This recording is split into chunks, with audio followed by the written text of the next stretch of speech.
Let me find my place here. This is from a short story that turned into my thesis, that turned into a novel, and is still progressing to this day. You need to know that the protagonist is Allie, or Allison, and her friend Frankie, or Francis. And in Allie's spare time, she's a botanist. And she is on a mission to find these seeds that are very rare and expensive, and she's going to meet a drug dealer or guy who can basically lay his hands on anything that's illegal or in these seeds. Anyway, Allie, her $400, and Frankie traveled 20 minutes to a part of town where the sidewalks didn't get power washed. There were no trees for the city to trim, and young mothers didn't jog with strollers. No lush parks broke up the dark furnace of the city here. The pair passed liquor stores and stepped over human forms slumped on the sidewalk. A bearded bouncer guarded the entrance to a bar. A damp Swisher Sweet fixed in his mouth. He smiled at the girls, and smoke wafted between his teeth. Frankie took Allie's arm again. "Allie Frankenstein," said the bouncer as they passed. "Back from the dead, eh?" Frankie shot a glance back. "Still a bouncer, huh?" Uneven floorboards, warped with spilled beer, blood, and a host of other liquids, ran the lanes of the bar and under a red felt pool table near the bathrooms in the back. High ceilings were shrouded in shadow, and exposed rafters created dark corners that seemed to extend infinitely. Manny wore leather pants and a Panama hat, and stood behind the bar, rag over his shoulder, opening and closing a Zippo. The familiar slow opening click and the fast clamping of its lid, slamming down, giving the rhythm to the sudden and hard silence of the bar. He squinted his eyes, wrinkled his forehead, and looked at his patrons, mounds and piles of what could have once been considered men. It took some convincing for him to track down the 100 saffron crocus sativa seeds, a necessary component in everything from Chanel No. 5 to rare religious rituals in Indian jungles. The strain of saffron, mutated and engineered from humanity's beginnings, was worth its price to certain individuals, especially those who could afford to cultivate the flower and spice in bulk, not to mention pay to find it and usually have it under guard while it manifested into a prized organism. "Allison," said Manny, "and you brought Frank. You look good today, Francis." "It's Frankie, shithead." Frankie lit a cigarette. "You sound like a pedophile, my pedophile uncle. He used to call me Francis. Are you a pedophile, Manny?" "Am I a what?" said Manny. "I don't know what you're even saying, Francis. A pedophile? What the fuck are you saying?" "Maybe I am. All I know is you two are always welcome in my bar. Right, guys?" Each man at the bar turned to look at Allie and Francis, and a muffled chorus of noises of agreement came in their direction. "Yeah, Manny, nice to see you too," said Allie. "So can we do this or what?" "Relax, Allison. You girls want a drink? It's on me. Come have a seat. Enjoy yourselves."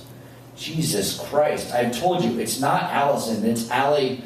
Manny was suddenly sprung over the bar, and took 2 long strides to meet her. Frankie stepped closer to Allie and met Manny's stare, just inches from both their faces. "And what the fuck I tell you about that kind of talk in here? See that?" Manny pointed to the wall above the bar. Pants, multiple pairs, were hung over each other in a long collage of dirty jeans, chinos, corduroys, slacks, and long jean shorts. Some had holes in them, all had dark black stains. Candles were lit on the shelf under the trousers, surrounding framed pictures of young men and women, all smiling. His eyes fixed to Allie's.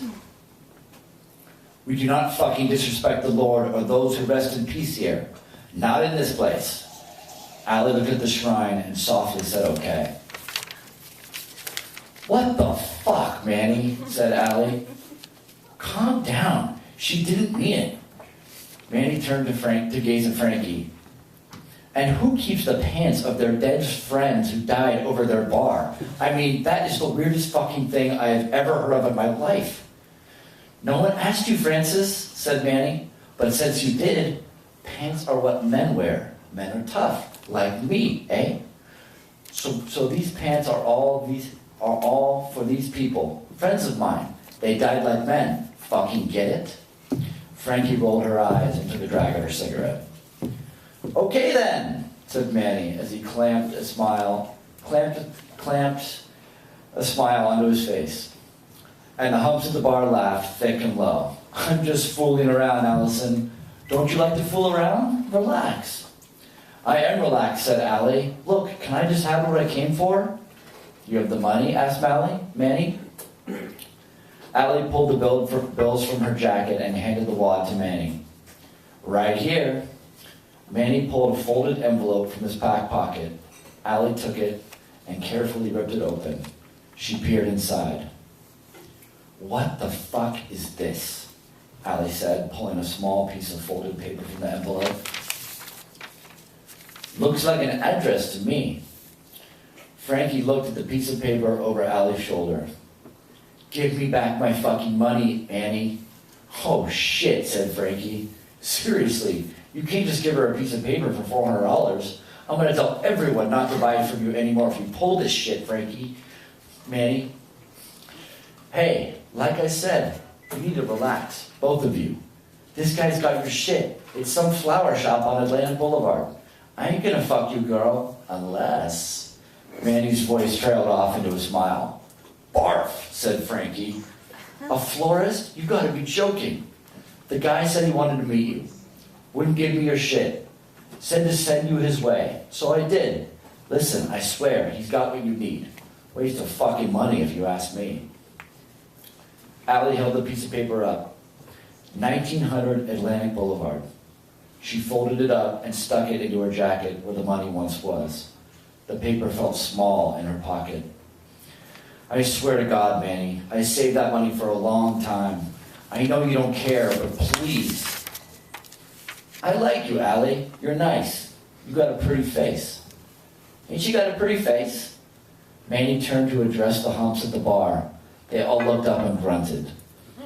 Manny looked back in time to see Frankie leading Allie by the arm, past the bearded bouncer, and out the door.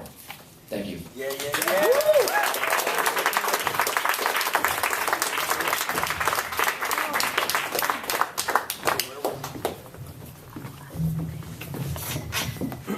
Rich, Wright.